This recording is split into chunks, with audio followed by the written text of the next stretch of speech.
It wasn't a job in radio. I was actually a fashion model running back and forth to Miami, to Dallas, doing all of the fashion weeks and doing runway in New York.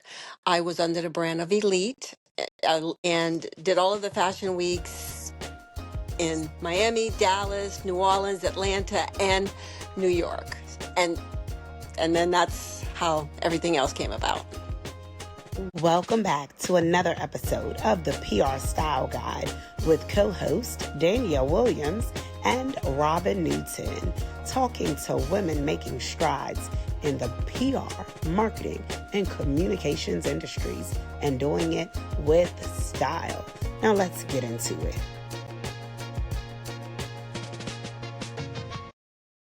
Welcome back to another episode of the PR Style Guide. I'm excited because we have another fabulous guest joining us. And I'm also sad though, because we're nearing the end of season 2. But we've had some amazing guests this season, and this episode is no different. I am going to kick it over to Danielle Williams, my co-host, and I'm Robin Newton, of course. And I'm going to kick it over to Danielle to introduce our guest. Danielle? Thank you, Robin. All right, let's dive in. I'm excited to introduce Michelle Vessels. And as a recognized sales and marketing leader, Michelle Royal Vessels is an overachiever that offers a unique blend of executive acumen. Michelle began her sales and marketing career as an account executive with WTIX Talk Radio in New Orleans, Louisiana. And a year later, she was recruited by Clear Channel Broadcast in New Orleans, Louisiana. She quickly learned the business and exceeded sales goals to become the target of a major market broadcast entity in Washington, D.C., now known as Intercom Communications. As an account manager, she offered the Intercom affiliate WPGC a strategy to build revenue on their non-billing AM station with paid programming. With a reputation for judicious use of resources and resulting cost containment, Michelle was quickly promoted to sales manager. She has held numerous positions, including senior account manager, sales manager, events marketing director, and non-traditional sales director with several broadcast mediums, the latest being Urban One, better known as Radio One. Michelle presently serves as on the advisory board for Royal Extreme Film and Media and the advisory board for Multicultural Media Correspondents Association. Michelle, welcome to the Yay! PR Style Guide. Well, that's quite an intro. Thank you. You're welcome. We're so excited to have you. Nice. It's so nice to talk to you ladies this evening. Thank you, Robin. Thank you, Danielle. Thank you for joining us. I'm You're excited. quite welcome. Yeah, so let's kick things off. Here at the PR Style Guide, we like to kick things off with our first and favorite question. So, when did you first fall in love with marketing? And you have a sales background, so tell us, when did you first fall in love? Well, to be totally honest, one of my very, very dear friends in New Orleans, I was in a different career field at the time, and I just happened to see one of their paycheck stubs. Do what you're doing. You get tickets to all the fabulous events. You got a big paycheck stub. I want to do what you're doing. And that set the path for what I'm doing today because, just surrounding myself with people in the industry, especially my godfather, which is how I met a lot of people in the industry because he was the godfather of radio, he started in Chicago, then later moved to New Orleans. It was on a station there. So in high school, I hung around the radio station a lot. So that's my story, and that's how I got started. And that's actually when I fell in love. First, I wanted to be on air, and he used to call me Rooster because I had red hair in the front. So they called me Rooster, and I said, Rodney, I want to do what you're doing. So that's how my career got started. Okay, now you mentioned his first name. You said he's the godfather of radio. I don't want to assume that everyone knows who that is. So can you share who's the godfather of radio? Who was Yeah, E. Rodney Jones. And there are a lot of people here in Washington that knows my godfather, like some of the promoters that have been around since the early 80s. But E. Rodney Jones out of Chicago and then later moved to New Orleans, and he was program director of WYLD. So that's how it all got started. And I would just hang around. And when I walked up to the station, they'd always just let me in. They said, "Oh, he's in the studio." That's where it all started. So you Nice. had the inside connection at a young age. Yes, because that's where all the excitement was. The stars were coming and going, and you had tickets to all of the great, hottest events. It's like, oh, I want to go. You're not old enough. Right. Could you say They're serving alcohol. You can't go. He said, I know, so you can't go. So, yes, that's where it all started. So before you specifically got in marketing, what was your first job in radio? It wasn't a job in radio. I was actually a fashion model running back and forth to Miami, to Dallas, doing all of the fashion weeks and doing runway in New York. I was under the brand of Elite. I don't think Elite's around anymore, but I was under the Elite brand and did all of the fashion weeks in Miami, Dallas, New Orleans, Atlanta, and New York. And then that's how everything else came about. wow, That's fascinating. that is a transition. So you weren't feeling, I mean, most people love to be a model, but you were like, oh, it was the money for you. That's right. It was the I money. saw the paycheck stub. And I'm like, oh my goodness. And at that young age, it's a lot. You think I used to have a saying that in the modeling industry, I don't get out of bed for less than $300 a day. But Hmm. that was nothing compared to what they were making in radio. But it wasn't just programming, it was more or less, behind the scenes, how they pay the bills, advertising. Yeah, yeah. Those commission checks, they look real nice and Exactly. And clean. then these individuals worked strictly on commission. It may be draw against commission, but it was strictly commission. So when you decided to go into marketing, like who did you schmooze or talk to, or did you just apply? Like, what was that transition like? Well, because I was already everyone knew me in the industry as E. Rodney Jones's goddaughter. So I started with WTIX. I had to do it on my own, but I applied at this country station because I wanted something a little different. I applied at a country station. They were looking for an executive assistant because, everybody kept saying, "Oh, you don't have any experience. You don't have any experience." Even he said, "You don't have any experience." It's like, I don't have any experience because nobody would give me a chance. Mm-hmm. Right. So, I applied at this country station, and they had one of the little portable typewriters that, you put all the letters in and then you hit the button and it goes, makes it sound like you're really typing. But I wasn't, because I was more or less like using my fingers. And he said, "This is probably not the job for you." He said, "You've got to be able to type that fast without using that little button." And I said, "Oh, you saw that." And then I interviewed with WTIX, and they decided to teach me the format.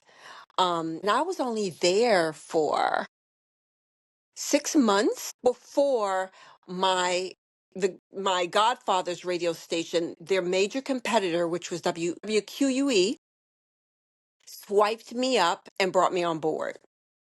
And how six did your months. godfather feel about that? Right. You left He without was a little disappointed that we were working for competitive stations, and I said, "See, they should have taken a chance on me." Mm. And from that point forth, it's been nonstop.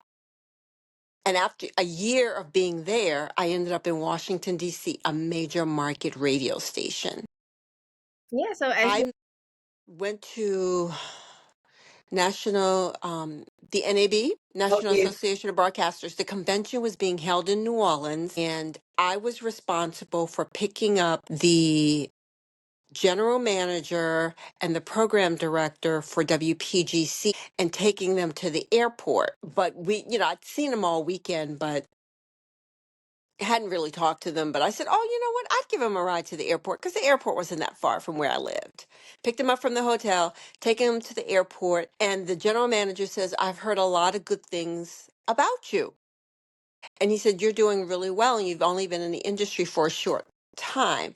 And I said, "Yes." He said, "Well, if you ever want to work in a major market, DC, then, you're welcome to come and see me." Oh, that's really cool. Now, why did that man say that? I don't know. Yeah. But my bags were packed 3 weeks later in the back seat of my car, and I'm on my way to DC. Now, I had never been to DC. Did you drive up? I sure did. And, I went to say goodbye to my grandparents. And my grandmother said, "Get in the car with that girl. She's never driven that far by herself." Early 20s. And I have not looked back since. But my grandfather, driving from New Orleans to Atlanta, I got really sleepy because I'd stayed up the night before with all my cousins. Mm-hmm. But we spent the night in Atlanta at a girlfriend's house. But halfway to Atlanta, I got tired, and he says, "I'll drive for you." But my grandfather had a car where you had to shake the steering wheel to make it go straight. And the whole time he's shaking the steering wheel, and I'm thinking, "Oh my God, I've got to get a good night's rest because I can't do this all the way from Atlanta to DC, which is 10 hours." Mm-hmm. So we got a good night's rest after he got us to Atlanta safely. And after we arrived I stayed with a girlfriend. After we arrived in DC, he said, "Are you staying?" It's like, that's a far distance to be asking if I'm staying. I'm like, "Yeah, I think so." He said, "Well, how about if I just stay and make sure you're staying?" And I said, "No, I'll be okay." So I took him to the Greyhound bus station, and he took the Mhm. Greyhound bus back to New Orleans. Wow. I stayed with my girlfriend and never looked back. Because, my mom told me, she said, "Well, if you leave New Orleans, you can't come back." I'm thinking, I'm not coming back. My bags are. That's a wonderful story. I love that. It Thank you. And how is. sweet of your grandfather. I know. He actually came. My grandparents are great.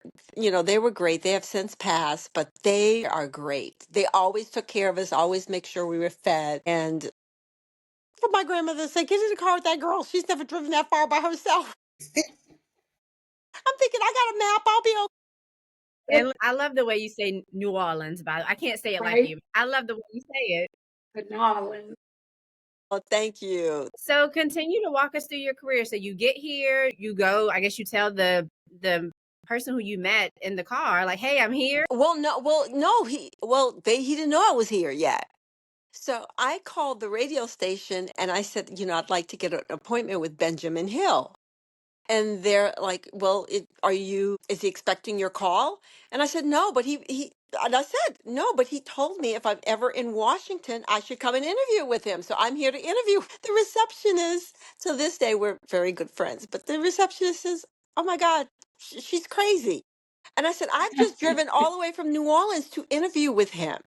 Didn't even quit my job in New Orleans yet. Wow. Okay. Because I figured if I didn't like it, I could go back." Go back. Yeah. But let me tell you, our first night here, this is when the prostitutes used to walk down on L Street in 14. We didn't have cell phones then, so I stopped. I said, "Well, grandfather, let me just call and see where she lives, because I can't find it." I couldn't find it on a map. The coin box at the bottom of the payphone was missing.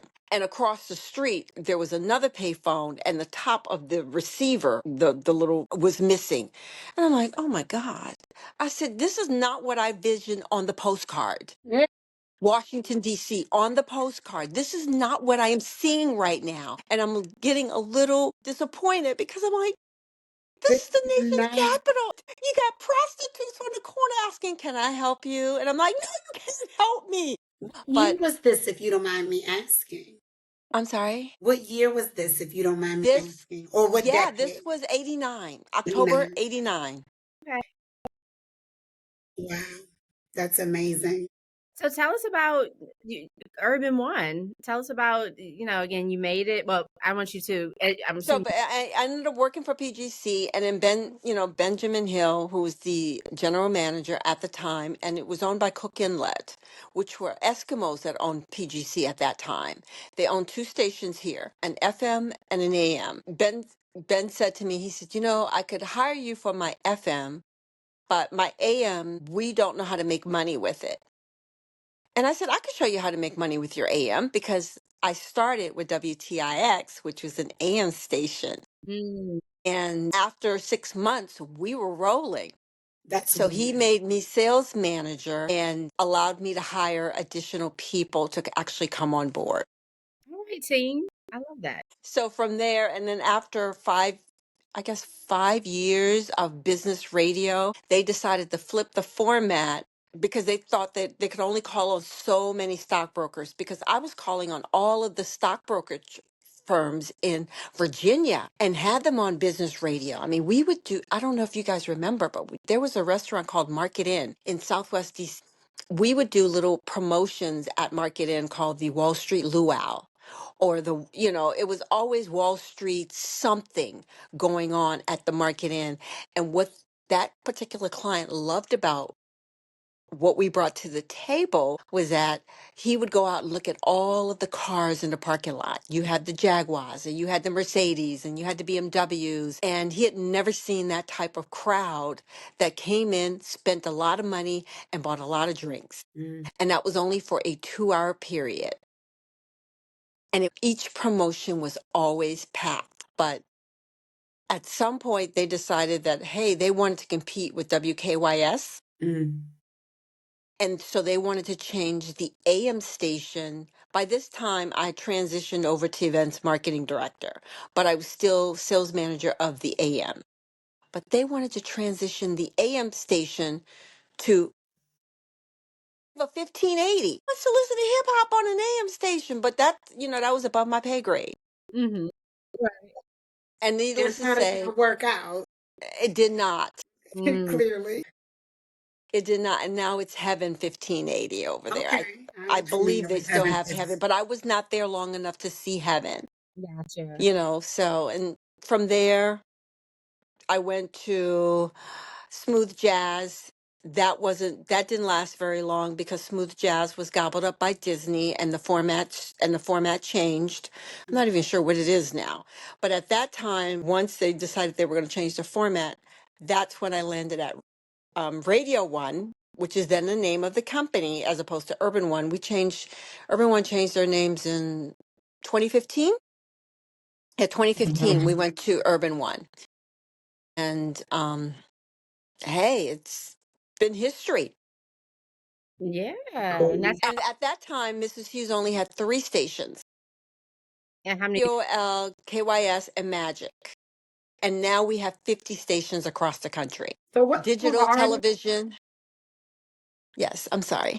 No, you're fine. You were gonna say? I said no, digital, television one, Clio, television, and all of our digital platforms, as well as events. so you've seen all that grow from 3 stations to all of that. That's Absolutely. amazing. I've seen it all. So Robin, you were about to ask a question? I was gonna ask what's been the hardest and most rewarding thing about working in the marketing and advertising industry, other than the money and the tickets? Right, we covered that. I work with some wonderful people. I work with CEOs. I work with VPs of marketing. I work with, this is a networking opportunity, when I am doing what I do. And you meet some of the most interesting people. You get to learn, you get to learn a lot about what it is that they do. Like working in the business radio. I got to meet all of the CEOs of these brokerage firms, Merrill Lynch, and I can't even remember some of the other ones that were Samson and Samson Financial, but all of them in Virginia. But that's the most rewarding part of what I do. I meet lots of interesting people, and your network just grows and grows and grows. That's the part I love. And what's the most difficult? Mm-hmm. Difficult. I work on a team. The most difficult part is that when am I in the team? Because there's no I in team.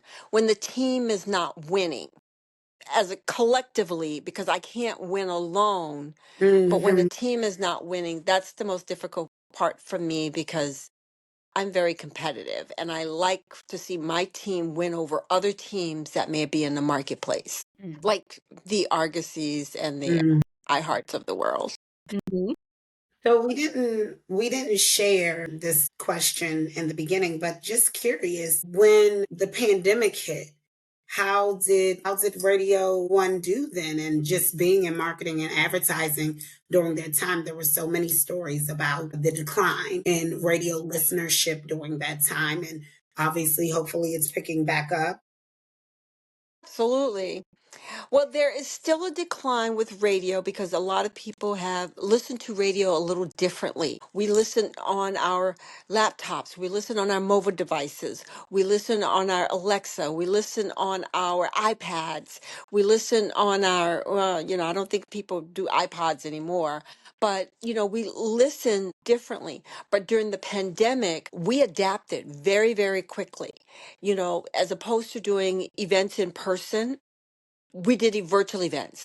Mhm. Then we saw that opportunity to do virtual with clients. And this was not our first time at the rodeo doing virtual events, because 4 years prior to the pandemic, Urban One was the first one to do a virtual event. And we did this virtual event with BB Winans at Arena Stage in the round. And we had about uh, 30,000 people watching virtually because the tickets were sold out. The arena could only hold so many.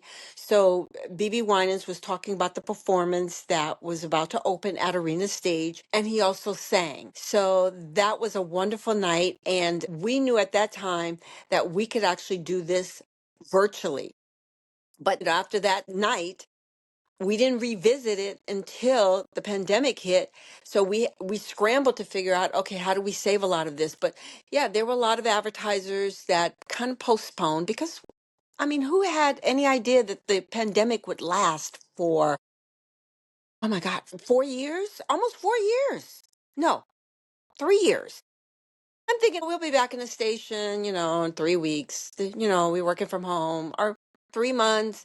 Then 3 months turned into 6 months, and then 6 months turned into a year, and then a year turned into a year and a half, 2 years. And I'm like, oh my God, I was going stir crazy because everything was done from home. They were telling people to stay home. Mhm. So, but people still had to buy groceries.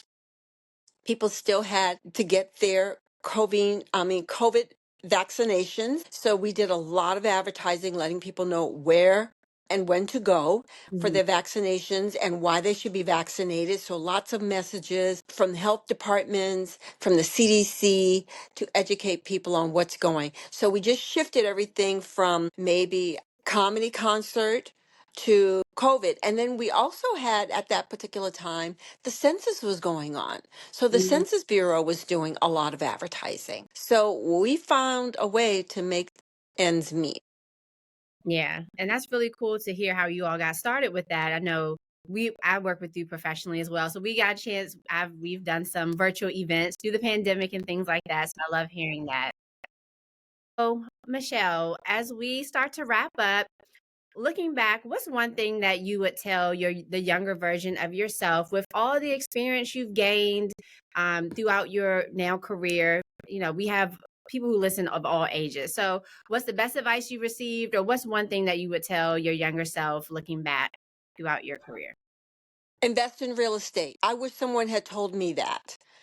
Buy your as opposed to renting, buy your first home, live in it. Then when you're ready to move out or upgrade, then you rent it out, don't sell it. Hmm. That's what I would tell my younger self, because I think about all of the money that I wasted in New Orleans. My mom bought her house near the lakefront for $60,000. Just think how many houses I could have bought. Right. Mhm. And I'm thinking, okay, so you put down 10 and you got $50,000 left, and what's your mortgage? What, $500? I'm just saying, I'm Right. just throwing out some figures. But that's what I would tell my younger Yeah. self. And as opposed to buying all the latest iPods and giving them away for Christmas, Hmm. buy the stock when you see a new technology that's up and coming. Because I own Apple stock now, but I just think about, had I bought the stock back then, it was dirt cheap. Right. But who would have known? But this is what other people tell their kids, Right. but I didn't have anybody to tell me that. Well, I love Mhm. that. Like we get a professional advice, but that was some good like life. Yeah, life Yes. advice, real Hmm. tangible advice, right? Hmm. Not that all the advice that we receive isn't great, but this is things that it's like, okay, now go do this. Right. Yeah. Right. And it doesn't have to be the biggest on the block, but it's all about location, location, location. You could be the little fish in a big pond because that little fish one day is going to be worth just as the values of the big fish go up, the value of the little fish goes up. You don't have to keep up with the Joneses. Or in my case, Valerie Calendar, my doctor, my dermatologist, Dr. Calendar. Like she's the big fish. I'm the little fish. I feel like we should not cut this conversation because it's so good. Lots of stories. It's like, okay, which, but it's all a part of life and it makes life more interesting. And, you just got to smile through everything that we may go through, even when you want to cry. Yeah. Absolutely. All right. So we're going to continue this conversation with Michelle. We're excited, so excited to have her here. Robin had to hop off, so we're going to wrap this up, y'all. Okay, so Michelle, you were telling us about some of your best advice, which I didn't read that part of your bio, but I know that you built a real estate I did. enterprise like while you were still doing your sales career, which is pretty phenomenal in itself, I will say. I did. I did. And, it's so funny that when Verizon gave the first time that Verizon gave employees the opportunity for a buyout, a couple of my clients that worked for Verizon took the buyout and I hired them to work for me. Oh, wow. So she ran my business during the day while I was at work at Urban One. And then I would take care of real estate in the evenings and on weekends. Wow. Listen, you are living your bio did say you have you're masterful at building relationships. Obviously, I've seen that throughout this conversation and that you have Thank you. executive and business acumen. I see it all. That's amazing. Thank you. You're welcome. Okay, so you really let's go back to the story with you and Ben. So you told us that you became sales manager. How did you actually get to meeting with him? I know you said you came up here, you called, and the admin was like, "You're crazy," but I don't know if I actually heard No, that. she didn't tell me I was crazy, but she actually thought I was crazy because later on when we became close friends, she actually told me that. But she actually knew me because I was close with the program director. The program director actually set up the interview for me. Gotcha. So, and then it was history. I mean, I started the Monday afterwards, and then I called to resign my position. And my manager down there was a little upset. He's like, "Don't hire her, send her." I'm thinking, oh, stop hating. Let me grow. Let me spread my wings. But how surprised was Ben that you dropped him off in New Orleans, and then you like the fact that when he found out that you drove all the way up here, and then like you took that kind of chance and was like, "Hey, you showed up." Was he like, "I'm definitely hiring her because if she has the courage to do that, like, come on." Well, and Ben now lives in Florida and he's retired. But the one thing he told me, he said he loved the fact that I could look him in his eyes and have a conversation with him.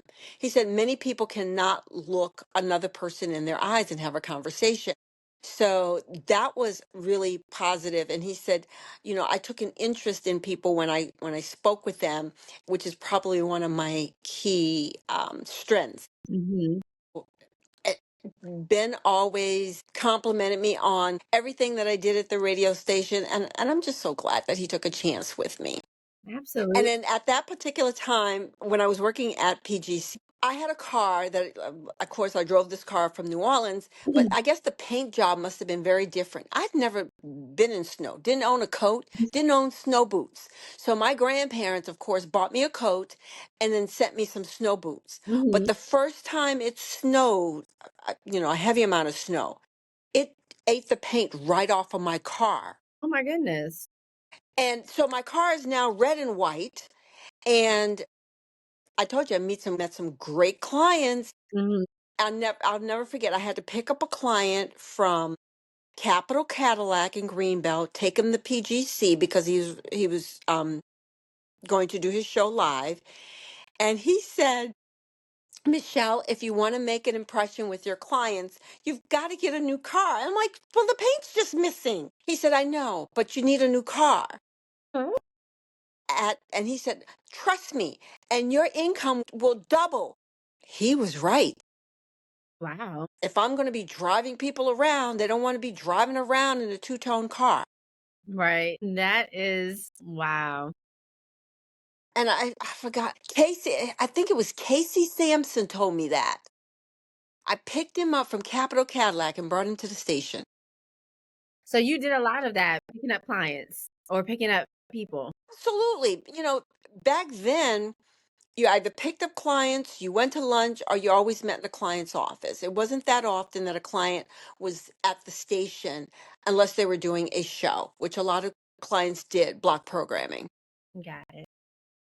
Well, I have loved learning about your journey. So we do Thank have you. a lot of PR professionals and marketing as well who listen and communication. So I mean, those are people you mentioned that you work with CEOs and VPs, but Mhm. you also work with PR people. I believe, or people who work within the organization depending on their role. So I guess, do you have any advice for people who work in specifically PR communications for maybe how to pitch radio stations, or how does that even work? If you just have any thoughts on that, speaking to some of the audience. Okay, when PR individuals are working with media outlets, it should not always be what's in it for me. And when I say what's in it for me, is that PR approaches and they want everything for free from the radio station.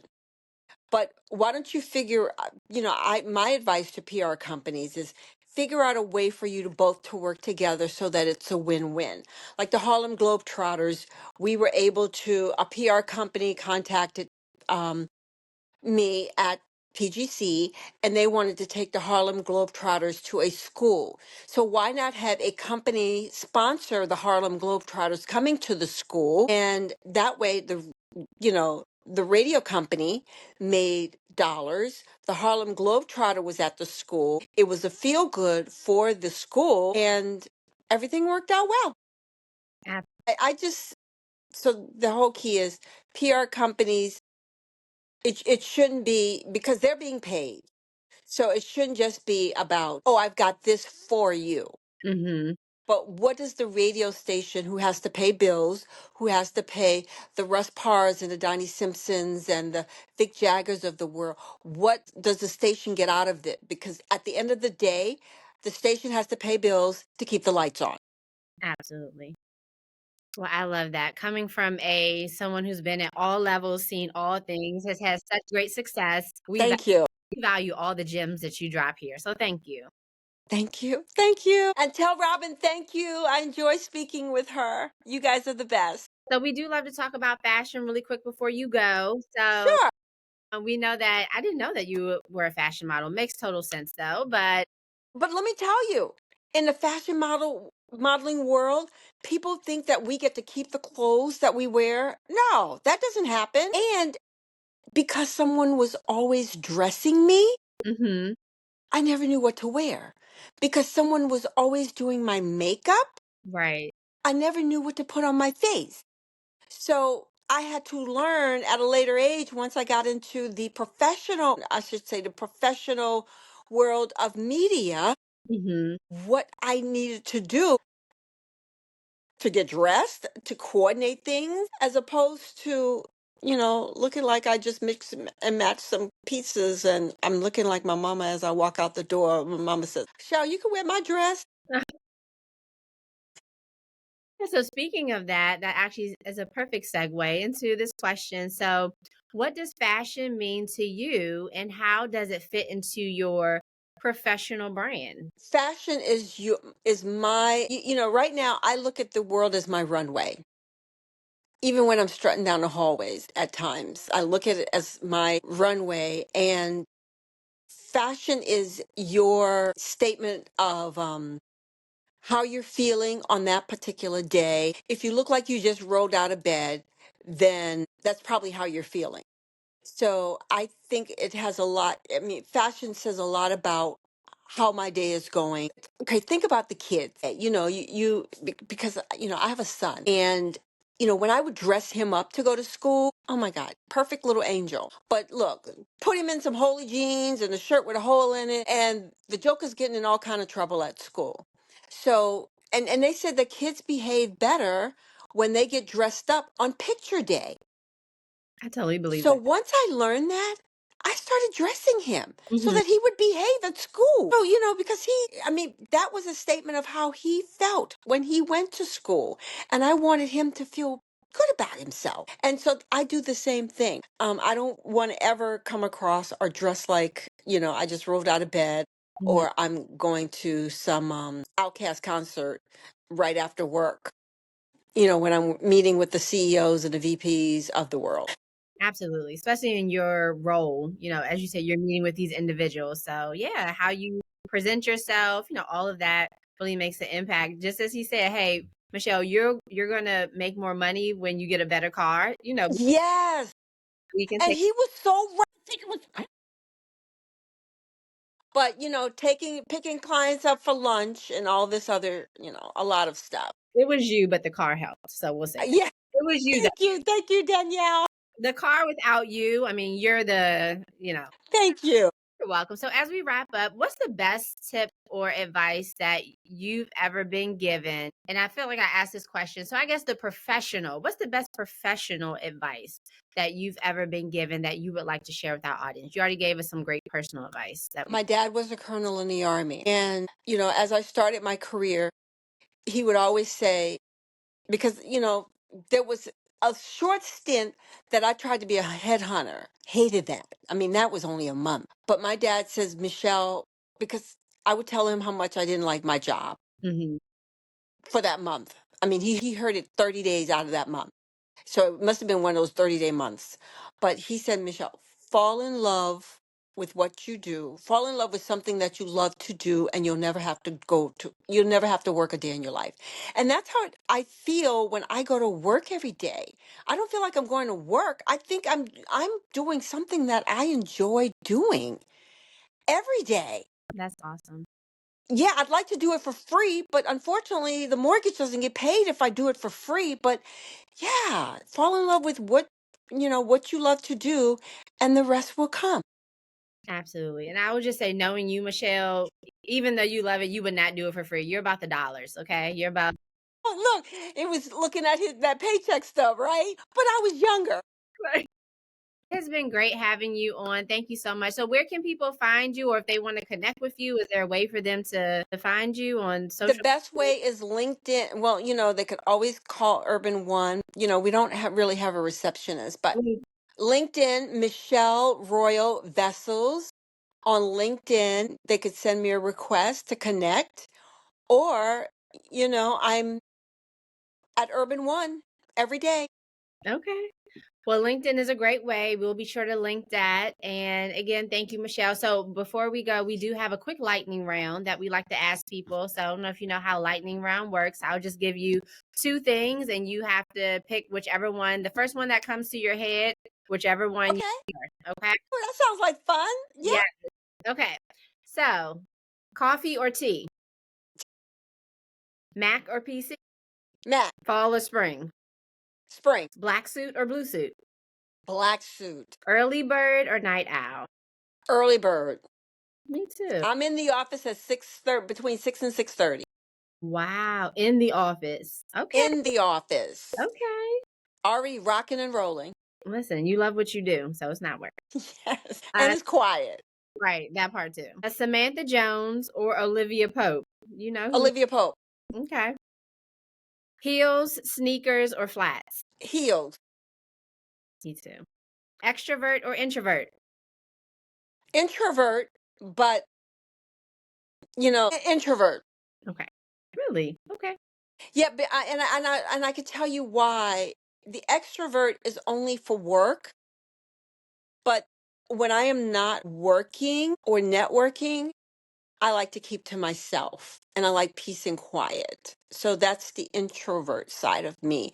Um, you know. Okay. I meet some people that would like to talk to me for hours. No, I'm not about that life. Not unless we're dating. Um, last couple, mountains or beach?